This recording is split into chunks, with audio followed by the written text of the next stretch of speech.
Welcome to only IAS. स्वागत है आप सभी लोगों का प्रीलिम बूस्टर न्यूज डिस्कशन में। आज है 2 मार्च 2022। तो आइए देख लेते हैं कैसे कौन से इंपॉर्टेंट आर्टिकल्स हैं जो आज हम कवर करने वाले हैं। आगे बढ़ने से पहले ये जानकारी है प्रारंभ 1 के बारे में, जो कि 2023 की एक बैच है। आप 7 दिनों तक इस पूरी बैच को एक्सेस कर सकते हैं। पहले 7 दिनों के एक्सेस की जो एक नॉमिनल फी रखी गई थी दैट वाज 714 रुपीज, अभी उसे घटा के 357 रुपीज कर दिया गया है। इस कोर्स में आप एनरोल हो सकते हैं। एनरोल होने के लिए आपको जाना होगा video.onlyas.in पे, या फिर आप कॉल कर सकते हैं 7007931912 पे, या फिर मेल कर सकते हैं info@onlyas.com पे। आगे बढ़ते हैं, देखते हैं अपना पहला आर्टिकल, जो कि इंटरनेशनल इंटेलेक्चुअल प्रॉपर्टी इंडेक्स के बारे में है। इस इंडेक्स को अभी हाल ही में रिलीज किया गया है। पहला सवाल है कि किसने रिलीज किया। इसे रिलीज किया गया यूएस चैम्बर ऑफ कॉमर्स के द्वारा। ये एक एनुअल रिपोर्ट है जिसे हर साल तैयार किया जाता है। इंडेक्स 55 ग्लोबल इकोनॉमीज के आईपी फ्रेमवर्क को एनालाइज करता है। अभी हाल ही में जो 2 देश इसमें जोड़े गए हैं, उनमें एक तो है घाना और दूसरा है होंडुरास। 10th एडिशन रहा इस बार इस रिपोर्ट का, और ये 2 नए देश ऐड किए गए हैं। इस इंडेक्स के पैरामीटर्स क्या होते हैं? 50 यूनिक इंडिकेटर्स होते हैं, जिन्हें डिवाइड करते हैं 9 कैटेगरीज में, ताकि उन्हें अच्छे से एनालाइज किया जा सके। पहला पेटेंट, दूसरा copyright, trademark, design right, trade secrets, commercialisation of IP asset, enforcement, systematic efficiency, membership और रेटिफिकेशन जो इंटरनेशनल ट्रीटीज का है वो। इन 9 पैरामीटर्स पे डिसाइड किया जाता है कि इंटेलेक्चुअल प्रॉपर्टी का जो इकोसिस्टम है वो किसी भी देश में कैसा है। क्या निकल के आया? इंडिया को 55 देशों में 43वें स्थान पे 43rd रैंक पे रखा गया है इस इंडेक्स में। हमारी जो आईपी रैंकिंग है वो पिछले साल की तुलना में थोड़ी सी बढ़ी है, बहुत थोड़ी सी। पहले 38.4 थी और अभी ये है 38.6। यूनाइटेड स्टेट्स ने टॉप किया, यूके, जर्मनी, स्वीडन और फ्रांस उसके बाद इसी क्रम में रहे। हमारा next article Periyar tiger reserve के बारे में है।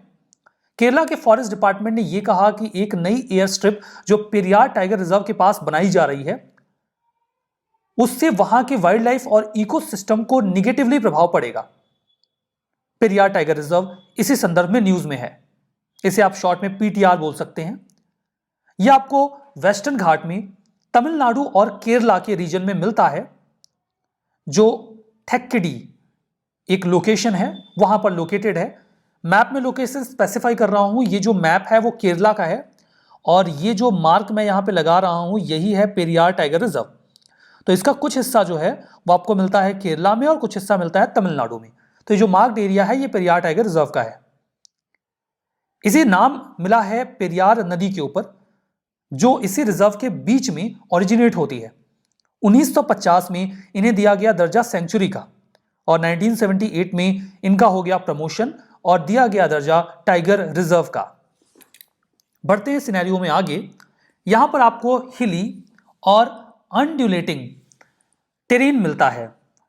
जैसे जमीन कई बार आपको इस तरीके से दिखती है, अगर उस पर घास हो तो बहुत ही खूबसूरत नजारा होता है। इसे ही अनडुलेटिंग टेरेन कहा जाता है। 2 मेजर रिवर्स यहां से फ्लो करती हैं, उनमें एक है पेरियार और दूसरी है पंबा।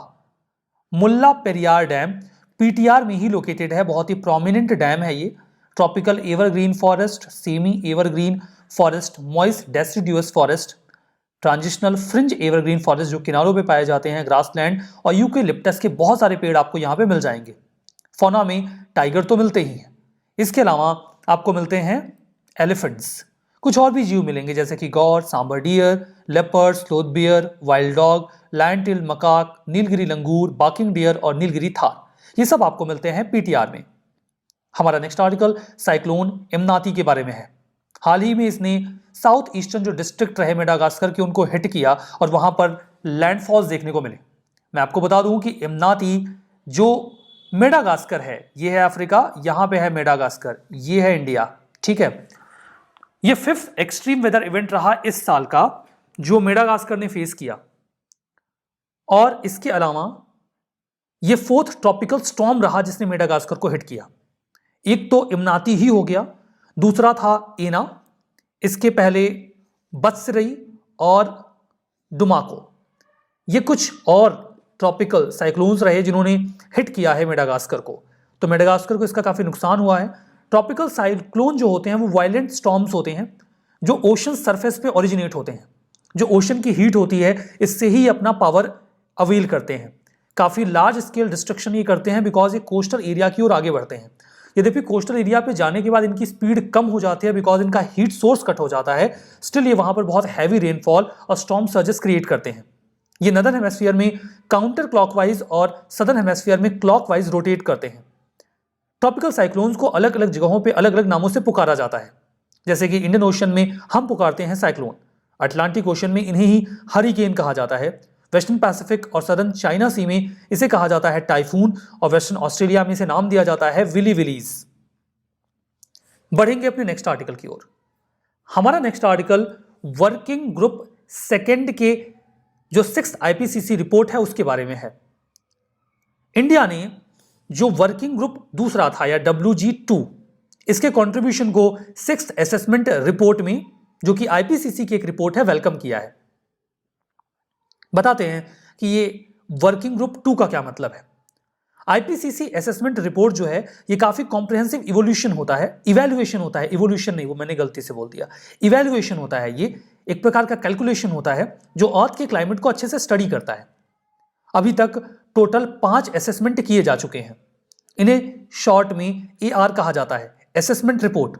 तो AR5 लास्ट था और अभी जो आ रहा है दैट इज AR6। आप इसे 6th असेसमेंट रिपोर्ट कह लीजिए, असेसमेंट रिपोर्ट 6 कह लीजिए। पहले असेसमेंट रिपोर्ट को 1990 में तैयार किया गया था और अभी जो असेसमेंट रिपोर्ट तैयार की जा रही है वो है 6th। एक्चुअली में इस रिपोर्ट को तैयार करने के लिए बनाए गए हैं 3 वर्किंग ग्रुप और ये बारी बारी से अपनी रिपोर्ट सौंप रहे हैं। जो पहला वर्किंग ग्रुप था, यानी कि यहां पर जब हम चर्चा कर रहे थे WG1, तो जो WG1 था इसने अपनी रिपोर्ट को अगस्त 2021 में सबमिट किया था और वर्किंग ग्रुप 2 ने अभी हाल ही में अपनी रिपोर्ट को पब्लिश किया। इनका टाइटल रहा climate change 2022 impact, adaptation and vulnerability. क्या निकल के आया? सिटीज जिनमें दुनिया की आधी पॉपुलेशन रहती है, मतलब आधी पॉपुलेशन गांवों में रहती है, आधी शहरों में रहती है, तो जो सिटीज हैं वो सबसे ज्यादा रिस्क में है क्लाइमेट चेंज को लेकर।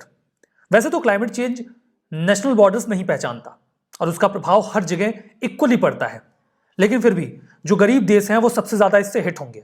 इसका कारण यह है क्योंकि उनके पास क्लाइमेट चेंज से लड़ने के लिए रिसोर्सेज की कमी है। लो इनकम पॉपुलेशन सबसे ज्यादा एडेप्टेशन गैप फेस कर रही है। क्लाइमेट चेंज के प्रभाव को मिटिगेट करने के लिए उनके पास रिसोर्सेज की कमी है। एडवर्स इंपैक्ट और इससे जो लॉसेस होने वाले हैं वो दिन ब दिन बढ़ते चले जा रहे हैं। देखिए, कुछ क्लाइमेट चेंज से होने वाले नुकसान इरिवर्सिबल होते हैं। कोई स्पीसीज खत्म हो गई तो खत्म हो गई, आप उसको दोबारा जिंदा नहीं कर सकते, तो वो इरिवर्सिबल है। और कुछ इवेंट्स हैं जो इरिवर्सिबल होते जा रहे हैं और हमने रोक भी नहीं पा रहे हैं, जैसे ग्लेशियर्स का मेल्ट होना आर्कटिक रीजन में, या पर्माफ्रॉस्ट रीजन का जो हमेशा साल भर जमे रहते थे वो धीमे धीमे गल रहे हैं, उसका भी हम कुछ कर नहीं पा रहे हैं। एक बार ये हो गया तो हम इसे कभी रिवर्स नहीं कर पाएंगे। क्लाइमेट चेंज ने फिजिकल और मेंटल हेल्थ को भी लोगों के प्रभावित किया है।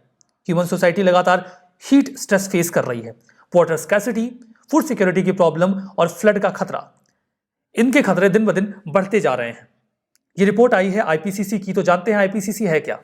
आईपीसीसी एक इंटरनेशनल बॉडी है। क्लाइमेट चेंज हो रहा है, पहले इस बात को कोई मानने को तैयार ही नहीं था और नेशनल गवर्नमेंट ये बोलकर कि ये महज एक वहम है कि क्लाइमेट चेंज हो रहा है, इसे नजरअंदाज कर देते थे। आवश्यकता महसूस हुई एक ऐसी बॉडी की जो साइंटिफिक डेटा कलेक्ट करके इस बात को साबित करे कि हाँ, सच में क्लाइमेट चेंज हो रहा है और इसके क्या नुकसान होंगे। इसी उद्देश्य से आईपीसीसी को बनाया गया ताकि वो साइंस रिलेटेड असेसमेंट कर सकें क्लाइमेट चेंज का। इसे बनाया गया 1988 में। 2 संस्थाएं इकट्ठा हुई, पहली का नाम था वर्ल्ड मेट्रोलॉजिकल ऑर्गेनाइजेशन और दूसरे का नाम था यूनाइटेड नेशंस एनवायरनमेंट प्रोग्राम। दोनों ने मिलकर बनाया आईपीसीसी को ताकि पॉलिसी मेकर्स को एक रेगुलर असेसमेंट करके दे सके जिसका एक साइंटिफिक बेसिस हो, जिसे कोई भी सरकार नकार ना सके कि क्लाइमेट चेंज हो रहा है मतलब हो रहा है, आप देख लीजिए इसके ये रिस्क होंगे, ऐसे इसे अडॉप्ट और मिटिगेट कर सकते हैं। आईपीसीसी का जो असेसमेंट था वो साइंटिफिक बेसिस बनता है सभी सरकारों के लिए हर लेवल पे कि वो पॉलिसीज बनाए जिससे हम क्लाइमेट चेंज को रोक सकें या कम से कम कर सकें। ये यूनाइटेड नेशंस का जो क्लाइमेट कॉन्फ्रेंस है, UNFCCC का, United Nations framework convention on climate change, वहां पर भी निगोशिएशंस को एक दिशा देते हैं। हमारा next article Indian grey hornbill के बारे में है। गुजरात के फॉरेस्ट डिपार्टमेंट ने प्लान किया है कि वो इंडियन ग्रे हॉर्नबिल को एक बार फिर से री इंट्रोड्यूस करेंगे गिर फॉरेस्ट के एरिया में, जहां से वो 90 साल पहले खत्म हो चुके हैं। वैसे ये बाकी जगहों पे पर्याप्त संख्या में पाए जाते हैं। इंडियन ग्रे हॉर्नबिल, इसे कॉमन हॉर्नबिल, मतलब एक प्रकार की बहुत ही सामान्य हॉर्नबिल की प्रजाति है। ऐसी दिखती है जैसे कि आप इसे इमेज में देख सकते हैं। ये ब्राउनिश ग्रे कलर के होते हैं, मीडियम साइज के हॉर्नबिल होते हैं। इंडियन सबकॉन्टिनेंट में ही ये केवल पाए जाते हैं। इंडियन सबकॉन्टिनेंट में केवल इंडिया नहीं आता, बल्कि नेपाल, भूटान, बांग्लादेश ये सब भी आ जाते हैं। डाइट में ये जो बेरीज होती हैं अंजीर की, उनको खाते हैं। कीड़े मकोड़ों को खा लेते हैं, रेप्टाइल्स को भी खा जाते हैं, स्नेक्स और लिजार्ड्स को भी खा जाते हैं। दिक्कत तो तब है ना जब ये छोटे छोटे बर्ड्स को भी खा जाते हैं, पक्षियों को भी, और कई बार तो बड़ी बर्ड्स के ऊपर भी हमला कर देते हैं। तो खतरनाक जीव है ये Indian grey hornbill.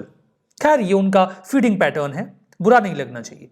IUCN status में है लीस्ट कंसर्न, मतलब बाकी जगहों पर इनकी संख्या है पर्याप्त। इकोसिस्टम में इनका एक बहुत ही इंपॉर्टेंट रोल होता है। चूंकि इनकी संख्या बहुत ज्यादा है तो सीड्स को डिस्पर्स करने का एक मैसिव काम यही करते हैं। और ये one of few hornbill species हैं जो अर्बन एरियाज में भी मिलते हैं। शहरों में भी इनको जो ऊंचे पेड़ मिल जाते हैं वहां रहते हैं। अर्बोरियल हैं, दिन भर पेड़ों पे ही रहते हैं। कभी कभार खाना इकट्ठा करने के लिए या फिर मिट्टी लेने के लिए, घोंसला बनाने के लिए नीचे भी आ जाते हैं।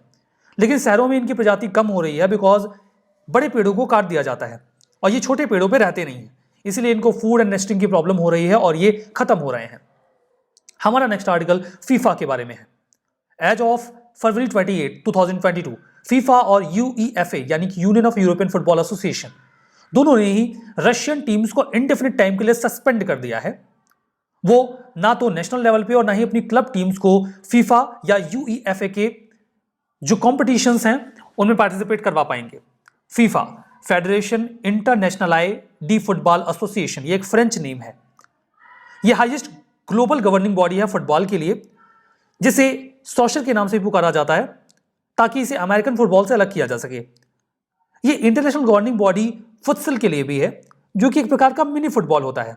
छोटे से कोर्ट रूम में खेला जाता है। इस प्रकार का कोर्ट रूम होता है इसका, मतलब इंडोर टाइप का गेम होता है। इसके लिए आपको ओपन जो ग्राउंड होता है उसकी रिक्वायरमेंट नहीं होती।